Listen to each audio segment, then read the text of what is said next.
그 어떤 문제도 피해갈 수 없는 수학의 백신 백은하입니다. 자, 지금이 이제 고등학생들 딱 시험 기간이거든요. 아니면 뭐 일주 전? 뭐 이렇습니다. 시험 대비를 하는 것도 상당히 중요하지만 사실 수학 시험 같은 경우에는 마인드 컨트롤이 되게 중요하고 자신감이 정말 많은 부분에서 이제 차이가 점수 차이로 나타나는 그런 좀 특수한 과목이다 보니까 시험 시간에 임하는 자세에 따라서 최소 1등급에서 최대 3등급까지도 차이가 벌어지기도 해요. 선생님도 이제 오랫동안 학생들을 지도해 오면서 어떤 학생들은 평소에 잘 하다가도 시험만 되면 이상하게 뭔가의 어떤 큰 실수, 결정적으로 뭐 OMR 카드를 밀려 쓴다던가 아니면 뭐 10문제 풀고 시간이 없어서 뒤에는 다 찍어서 낸다던가 이런 이상한 결정적인 실수들을 하는 학생들도 있고요. 그러니까 평소 실력하고 시험하고 그대로 나오면 좋겠지만 수능도 마찬가지거든요. 수능날 컨디션이나 아니면 그 수능 고사장에 임하는 그 교실에서의 어떤 상황이냐에 따라서 점수 차이가 되게 많이 커지죠. 그래서 시험 시간에 임하는 그 자세, 어떻게 하면 최소 1등급에서 최대 3등급까지 올릴 수 있는지 그 방법에 대해서 말씀을 드리려고 합니다. 등급에 따라서 조금씩 다를 거예요. 예전에 내가 봤던 시험이 내가 수학이 1등급, 2등급 정도 됐었던 학생이다 라고 한다면 아마 그 친구들은 준비도 더 많이 했을 거예요. 어려운 문제들도 많이 풀어봤을 것이고 특히나 새마고 학생들 같은 경우는 모의고사 기출문제 학교에서 줬었던 프린트에 있는 문제들 뿐만 아니라 이제 기존의 최신 경향에 맞춰진 모의고사 문제까지 같이 풀어봤을 텐데 그 친구들은 시험에 임하는 자세 중에 가장 중요한 포인트가 있어요. 우리가 20문제를 시험을 보면 20문제가 다 어려울까요? 1번부터 20문제가 다? 아니요. 전국에 있는 많은 기출문제들을 보면요. 뭐 아주 시험이 어려운 뭐 낙생고나 뭐 서영고나 뭐 정말 어려운 한민고 막 이런 고등학교들에 대한 기출문제를 봐도요. 사실 20문제가 다 어렵게 출제가 안 돼요. 새마고 화성고도 역시 마찬가지거든요. 그래서 20문제 중에서 10문제는 내가 충분히 풀 수 있는 문제의 수준으로 나오고요. 그 다음에 나머지 10개 중에서 5개는 내가 도전해 볼 만한 문제의 수준으로 나와요. 그리고 이제 5문제가 1등급을 가르기 위한 변별력을 요하는 문제가 출제가 되고 그 중에서 정말 킬러 문제는 한두 문제 정도가 나와요. 그래서 자기가 1, 2등급 정도 되고 내가 1등급을 목표로 하는 친구는요. 마음 자세를요. 내가 이 2문제 정말 변별력을 요하는 2문제를 제외한 18문제를 먼저 퍼펙트하게 완성하겠다라는 마음으로 하셔야 돼요. 그러려면 자 1번부터 풀다가 5번에서 막힐 수 있습니다. 그런데 나는 18문제는 일단 무조건 완성도를 높이고 OMR 카드 체크까지 다 한 다음에 나머지 시간을 이 2문제를 푸는 데 있어서 할애를 해서 100점을 목표로 해야 되는데 내가 만약에 풀다가 한 6번, 5번에서 갑자기 막히는 문제가 나왔고 갑자기 그때부터 멘탈이 흔들리기 시작하면 패스하셔야 돼요. 왜? 뒤에 문제 아예 보지도 못하는 상황이 벌어질 수도 있어요. 그러니까 1번부터 풀다가 5번에서 패스를 하고 6번 문제 다시 풀다가 그 대신 반드시 체크를 확실하게 해놔야 되겠죠. 내가 1분 이상 고민을 했는데도 지금 풀리지 않아. 사실 수능 문제는 100분이라는 시간이 주어지기 때문에 좀 더 충분히 4점짜리 문제들에서는 고민을 많이 해보면 돼요. 그리고 수능 문제는 그나마 2점, 3점, 4점, 배점표가 있는데 일반 이제 내신에서는 5.4점짜리 문제나 4.9점짜리 문제나 어쩔 때는 4.9점짜리 문제가 더 어려울 수도 있거든요. 그래서 배점이 반드시 난이도를 뜻하는 것이 아니기 때문에 내가 난이도를 평가할 필요는 없습니다. 그리고 꼭 5번 문제에서 쉬운 문제가 나오라는 법은 없어요. 예전에 병정고에서도 어떤 경우가 있었냐면 5번, 6번에다가 변별력을 요하는 문제를 배치한 적이 있었어요. 그러니까 학생들이 앞에서부터 풀다가 5번 문제에서 막히니까 어떤 친구는 그래 패스 했는데 6번 문제에서 또 막히니까 이제 그때부터는 멘탈이 흔들리는 거죠. 뭐지 내가 시험 기간에 이렇게 열심히 공부했는데 5번도 못 풀고 6번도 못 풀고 뒤에 가면 더 어려울 거야. 하지만 뒤에가 더 쉬웠거든요. 근데 5번에서 이제 패스를 못하고 또 그거에 막 집착한 친구들 그럼 뒤에는 보지도 못하거든요. 그래서 여러분이 시험을 보면서 그거를 평가하려고는 하지 말고요. 1분 이상 고민해보고 안 되면 일단 넘겨야 돼요. 내신에서는 좀 빠르게 선택과 집중을 할 수 있어야 돼요. 그래서 자 순서대로 풀다가 막히는 거는 표시.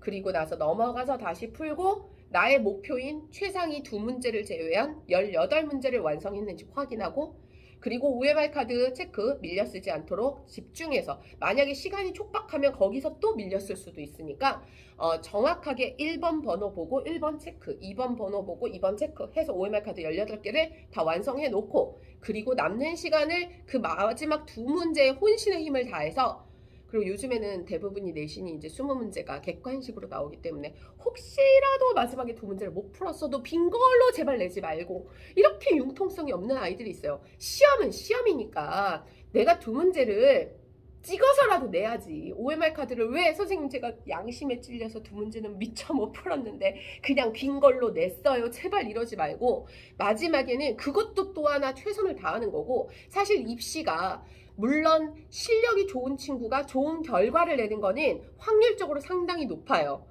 그렇지만 좀 낮은 확률이긴 하지만 운도 많이 따라져요. 운이라고 하면 나의 컨디션도 운 중에 하나고요.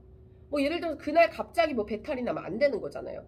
나의 컨디션과 나의 상황과 이런 것도 운의 좌우가 되고, 내가 찍은 게 맞는 것도 운인 거고. 사실 우리 동탄고 학생 중에서 자기가 원래는 한 개 틀리는 건데 두 개를 틀려야 되는데 하나는 찍어서 맞았어요 이러더라고요. 그러니까 이제 본인 딴에는 선생님 제가 찍어서 맞아서 좀 당당하지가 못해요, 이런 느낌으로 뉘앙스로 카톡을 보냈어요. 그래서 제가 그랬죠. 어차피 시험이라는 거는 그 제한된 시간 안에 임하는 거니까 네가 그 찍은 것도 네가 최선을 다한 거다. 그래서 그래, 그것도 네 운이고 다음번에는 우리가 실력으로 담았자, 이렇게 이야기를 해줬어요. 물론 내가 준비하는 기간에는 정말 최선을 다해서 열심히 준비하는 것 중요합니다. 하지만 시험에 임할 때에는 1, 2등급 친구들은 꼭 마지막 변별력을 요하는 두 문제도 객관식 5개 중에서 아마도 1번, 2번이 헷갈린다. 그러면 그 중에 찍는 거지. 정말 실력이 없는 친구들은 5개 중에서 그분이 강림하셨어요 이렇게 찍는 거, 이게 찍는 거지. 실력이 좋은 친구들은 찍는 것도 그렇게 안 찍어요. 내가 어느 정도 한 80% 정도까지 풀었는데 답이 이상하게 이 숫자는 딱 안 나오는 것 같고, 이렇게 해서 약간 망설이면서 찍거든요. 그러니까 확률이 더 높죠. 맞을 수 있는 확률이. 자, 그래서 1, 2등급 친구들 만점을 목표로 해야 되지만 시험에 임할 때는 내가 중간중간에 난이도 체크하지 말고, 체크하고 다시 OMR 카드 18문제까지 하고 그 남는 시간에 그 최상위 두 문제에 시간 투자를 하자라는 거. 자, 이번에 이제 3, 4등급 친구들 같은 경우 2등급에서 한 3, 4등급, 내가 1등급이 목표이긴 하지만 이 친구들 같은 경우에는요, 일단은 아까도 말씀드렸듯이 20문제가 다 어려운 게 아니에요. 내가 아는 거는 퍼펙트하게 풀겠다, 이 각오로 시험 시간에 임해야 됩니다. 내가 이 문제를 보고 내가 예전에 풀었던 문제 아는 거야, 이것만큼 내가 절대로 틀리지 않겠어. 그러려면 그 문제에 집착을 해야 돼요.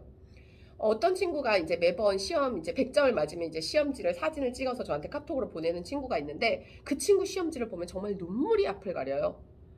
시험 시간에 얼마나 이 친구가 내가 이거를 다 맞겠다라는 각오로 했는지. 연필이 빈 곳이 그 시험지에 하나도 없어요. 깨알 같은 글씨. 그게 한 번만 풀면 그렇게 나오지 않아요. 2번, 3번, 4번을 푼 거죠. 그래서 내가 아는 거야 이거는, 그럼 절대로 틀리지 않겠어, 이런 마음으로 임한 거죠. 그래서 이제 우리가 한 3, 4등급 되는 친구들은 내가 아는 것만큼 완벽하게 풀겠다. 그러면 이 친구들이 한 등급이 높아집니다.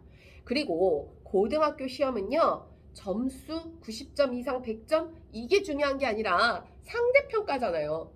내가 만약에 이번 시험을 봤는데 생각보다 점수가 막 갑자기 50점대 60점대가 돼서 나 폭망했나봐 생각했는데 등급은 오를 수 있습니다. 왜? 나한테 어려운 건 다른 친구한테도 어렵다. 그러니까 한 2, 3등급 정도 하는 친구들은요, 반드시 긴장하지 말고 나한테 어려운 거는 다른 친구한테도 어려워, 하지만 난 내가 아는 것만큼은 절대로 틀리지 않을 거야 라는 각오로만 임해도 한 등급에서 2등급은 올라갈 겁니다. 그래서 그 친구들은 꼭 그렇게 목표로 잡아주시고요. 자, 그 다음에 이제 4등급 이하인 친구들. 4등급 이하인 친구들은요, 내가 너무 욕심을 내면 안 돼요. 그래서 특히나 이런 친구들은 찍는 것도 그냥 막 대충 막 이렇게 찍거든요. 절대로 찍을 때도 그렇게 찍으면 오히려 선생님 저는 이상하게 찍는 것마다 다 틀려요. 그게 우리가 전교 1등과 전교 꼴등이 시험이 끝나면 딱 나오면 똑같은 말을 한대요. 어려웠어, 찍었어. 근데 전교 꼴등 정말 그렇게 이렇게 찍는 거고, 전교 1등은 모든 문제를 다 풀고 한 문제가 보기 1번이냐 2번이냐 이게 헷갈려서 거기서 찍은 거고. 근데 결론은 나와서는 찍었어. 그럼 어머, 전교 꼴등 애가 기쁜 거죠. 어머, 전교 1등에도 찍었어? 그럼 나도 찍었어? 와, 그러면 이거는 이제 운빨이야. 이렇게 생각하지만 실제로 그건 운빨이 아니라 전교 1등이 답을 맞을 확률이 훨씬 더 높아지는 거예요. 5분의 1의 확률과 2분의 1의 확률은 정말 다르잖아요. 그러니까 찍더라도 우리 4, 5등급 이하 친구들은 일단 아는 문제 다 풀고 내가 한 5문제 정도를 찍어야 된다. 아, 이런 얘기가 되게 그러네. 나는 맨날 실력을 쌓으라고 하는데 찍어야 된다라는 걸 하니까. 그래, 어쩔 수 없이 우리 현실이니까 시험 시간에 몇 등급 올려야 되니까 한두 등급이라도 올려야지. 그러면 이 5문제를 조금이라도 더 효과적으로 하려면 일단 내가 그 안에 있는 조건이나 숫자나 그리고 객관식 수학 같은 경우는 객관식 숫자를 K의 값을 구해라. K 대신에 대입해봐. 대입. 거꾸로 대입을 한번 해봐. 그래서 그게 조건을 만족하는지. 그럼 조건을 만족하는 애가 뭐 예를 들어 1번하고 2번이다. 그러면 3, 4, 5번은 제끼는 거야. 그래서 수학 같은 경우는 사실 조건들이 되게 중요하기 때문에 이 조건에 부합하는 거가 되는지의 과정도 꼼꼼히 봐야 된다. 자, 그리고 자, 제일 중요한 거는 자, 예를 들어서 A의 값을 구하여라 인지, A와 B의 합을 구하여라 인지, A의 값들의 합을 구하여라 인 건지, 이런 것들을 좀 꼼꼼하게 읽어줘야 된다. 그래서 대부분의 이제 4, 5등급 이하인 친구들은요, 교과서 문제 위주로 좀 꼼꼼하게 준비를 하는 과정들이 되게 중요하고, 오히려 왜 다이어트도 날씬한 사람이 살 빼기 힘들지만 뚱뚱한 사람은 뺄 살이 많으니까 물론 처음에는 힘들겠지요. 기초 체력도 없으니까. 근데 학습도 똑같아요. 오히려 4, 5등급 아래인 친구들이요, 치고 올라가는 건 또 장난이 아닙니다. 등급 올라갈 등급이 많거든요. 그리고 우리가 이게 병 모양이기 때문에 요 4, 5등급 애들이 되게 많은데 항상 많을 수밖에 없죠. 비율적으로. 거기 한 단계만 딱 올라가면 돼. 그 한 단계 올라가는 거. 그러기 위해서 내가 시험 시간에 조건을 꼼꼼하게 읽자. 그리고 문제에서 요구한 게 이 답인지 1대1로 확인하고, 그리고 제가 사실 직접 보강 프린트를 만들 때 지금까지 아이들이 했던 거에 대한 오답들을, 최다 오답 문제들을 다 모아서 해주고, 같은 문제를 여러 번 풀었는데도 학생들이 꼭 틀리는 포인트들 있는 문제들을 거기다 넣어주면 기가 막히게 직접 보강할 때 그게 또 틀려요. 그리고 내 마음속에서 이건 이제 많이 했으니까 아이들이 다 맞추겠지? 그래도 혹시 점검 차원에서 넣으면 이상하게 그런 걸 꼭 틀리더라고요. 이번에 고1 같은 경우는 절대부등식에서 최고차항의 계수가 미지수로 나오면 걔가 0이냐 0이 아니냐 이런 거 꼼꼼하게 따져라. 집합에서 A 집합이 B 집합에 포함이 된다는 것은 A가 공집합인 경우도 생각을 해줘야 된다라는 거. 아니면 X의 개수가 2개 이상이다. 그러면 공집합인 거 빼고 1개인 거 빼고, 이런 것들을 좀 꼼꼼하게 체크해야 되는, 뭔가 이렇게 뒤처리가 잘 안 되는 학생들이 그 4, 5등급 아이들이에요. 그래서 그 친구들은 꼭 내가 이런 뒤처리들, 선생님들이 딱 그 실수를 조장하게끔 딱 만드는 이런 거. 심지어 한 학생은요, 객관식을 보면 답이 예를 들어서 2예요.